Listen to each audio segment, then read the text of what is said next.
Welcome to Rather Be Teaching. I'm Janelle Carroll, and let's get started. Today, I'd rather be teaching Wonderopoly.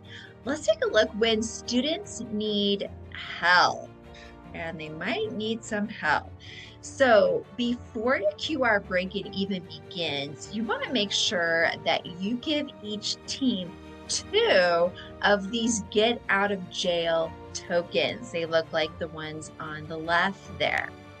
Now the 2 tokens, they can hold these up or hold one up during the whole duration of your QR break-in while it's running.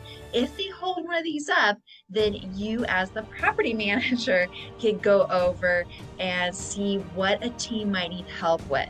Now, something really interesting, and you'll have to discover this for yourself when you try this out, is students really do not like to use those get out of jail tokens. I think possibly because of the scarcity of only having 2 and they're kind of hoarding those during the time, they typically will not hold these up. What's great is they can work together as a team and they're trying to figure things out. They do not want to have you come over and try to see what they might need help with, and then they might lose one of those tokens. So it's really interesting that they will not typically want to use one of those.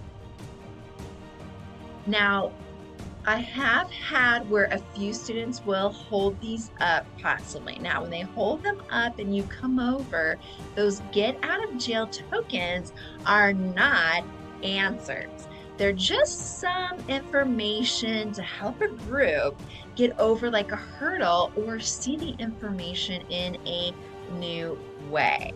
So these are just some get out of jail free tokens that you want to make sure you have printed out, ready to go, and you would give 2 to each team just in case. So make sure you stick around for the next video.